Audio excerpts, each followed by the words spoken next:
How you doing? I'm Kevin O'Hara for alcoholmastery.com. Today I wanted to talk about just 11 mad, crazy facts about alcohol that you might not have known, right? Just to give you some perspective on what this shit is that we're putting into our bodies. Now, I've done a video before where I've talked about the amount of deaths that are caused year in and year out by drinking alcohol. 3.5 million deaths worldwide, right? 200 different health conditions that are caused because people drink alcohol. And it works out at about one person that dies every 9.5 seconds because alcohol is in this world, right? Now, the number that you see right on the right-hand side of your screen, that number represents every person that has died, right, since I started making this video, right? So as I'm going through this video, that number is going to keep going up. By the time the end of this video, you see just what the effect is, of alcohol. Half the population of the world have never drunk alcohol, right? So it depends where you go to look for information, but it's roughly between 48%, 55% of adults over the age of 15 have never drank alcohol. So the point of that is that you're not on your own if you want to become a non-drinker. When I first quit drinking, I thought seriously that I was on my own. And it was only when I stopped drinking that I realized, how many people around me either didn't drink alcohol, not so many of them around here now, I have to admit that, or who drink very limited amounts of alcohol, right? Their alcohol consumption is bare minimum. My mum was one of those people, she'd drink a glass of wine or a glass of sherry every so often, and she wouldn't touch any more than that. If she drank a couple of glasses of wine, she'd be drunk. So she was one of the people that just didn't really like drinking alcohol, but she drank it for sociable reasons. So half the population of the world just don't drink alcohol at all. In terms of once the alcohol gets into your system, it only takes 6 minutes before alcohol starts affecting your brain. I think that's a really telling one, that from the time that you drink it, your body doesn't digest alcohol. It moves it around, it goes into your bloodstream and your body metabolizes the alcohol, but it doesn't digest it. It's not doing you any good, I mean, it might digest some of the other stuff, the malt that's in a beer, the grapes that are in wine, some of the other stuff, but that's not the alcohol, right? That's just the filler. That's the stuff that's there to make it taste good. The actual alcohol, the ethanol, goes to your brain within 6 minutes, and it starts interfering with your brain within 6 minutes. I used to think that when I had an alcohol blackout, and I was getting them more and more frequently the more alcohol I drank, that I just didn't remember the day before. But that's not actually the fact. Is what's happening in your brain is that your brain loses the ability to remember, right? So some of its memory functions is lost because of the amount of toxin that's floating around in your brain. Don't forget, this alcohol is one of the only substances that can get through that blood-brain barrier. And once that alcohol gets through, this is a toxin that is indirect contact with your brain cells, right? With your neural pathways, with how your brain communicates with how one part of your brain communicates with another part of your brain, with how your brain communicates with your body, with how everything that you think and do is controlled by that piece of grey matter in your head, right? So 6 minutes, and that's when the damage starts happening. That's when the big influence starts happening. The fifth one is something that I talked about a while ago, and it's something that shocked me, and I didn't believe this when I first heard it. And it's the fact that any child in the UK that's over 5 years of age it's legal for them to drink alcohol. So let me say that again. It's legal for any child who lives in the UK to drink alcohol once they're over 5 years of age and they're on a private premises, right? So either at home or some other private premises. They're not allowed to drink in a pub because of the publicans' rules.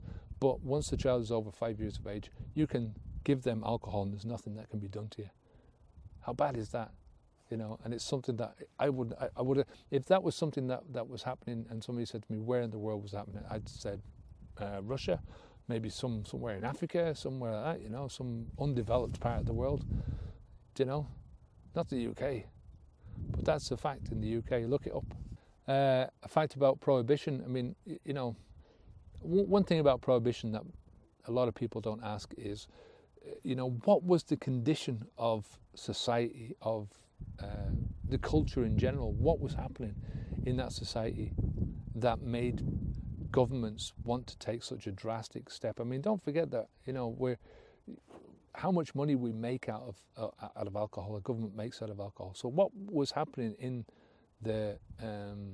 America at that time to force a government to make the step of banning alcohol altogether, right? But that's not what I'm talking about. I'm talking about that during the era of prohibition, 10,000 people died from drinking alcohol that had been poisoned by the government. You know, they put stuff into it to stop people drinking it, and 10,000 people died.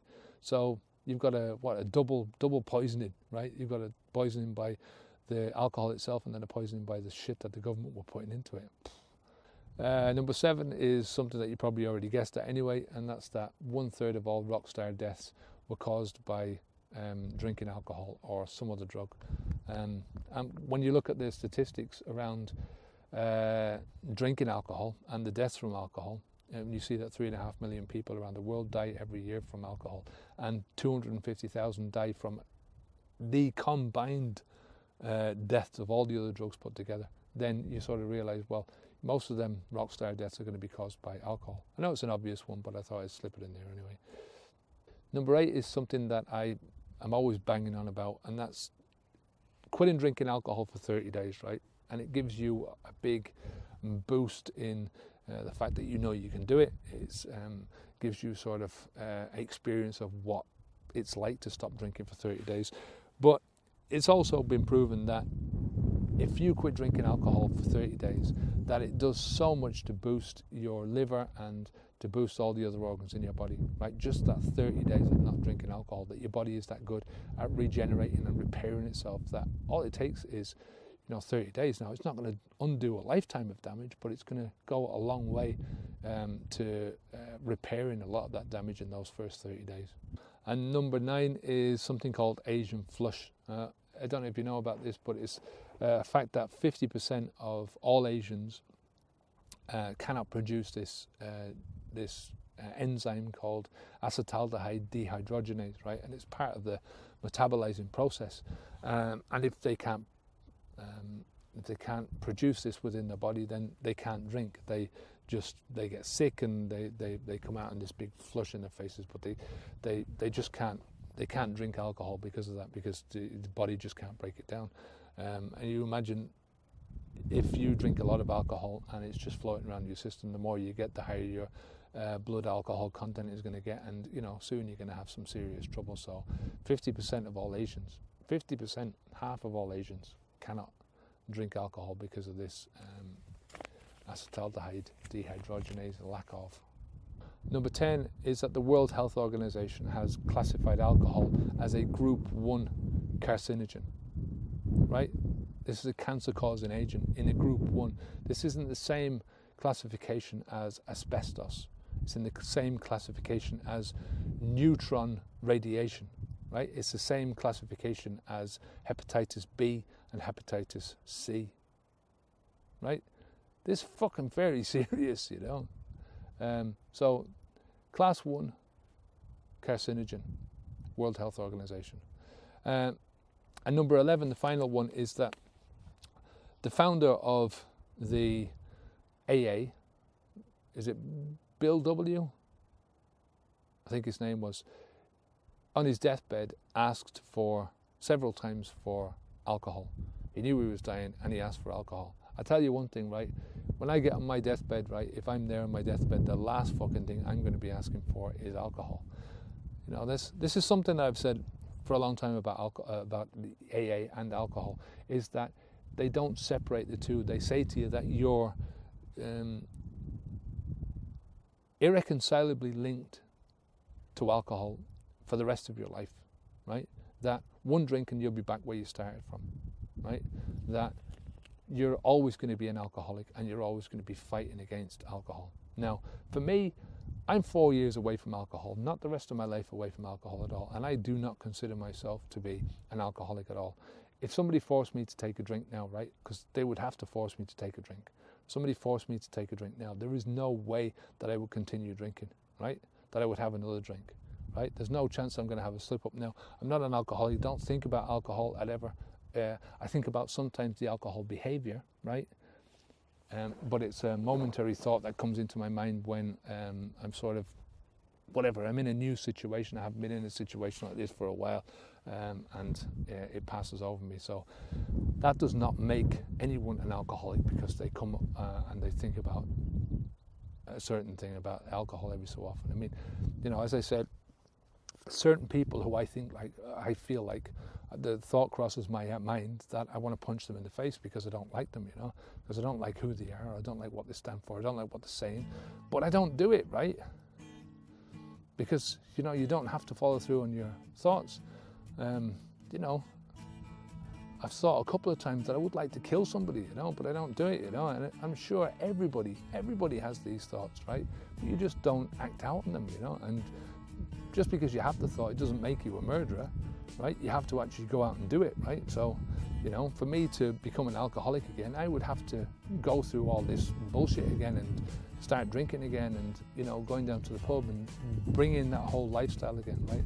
Anyway, I'm going to stop it there. That's 11 of just silly, crazy facts about alcohol. Hope you enjoyed that one. It's just something different that I thought I'd do today. Until next time, I'm Kevin O'Hara for alcoholmastery.com. Stay safe. Keep the alcohol out your mouth, onwards and upwards. Take care of yourself. All right, bye.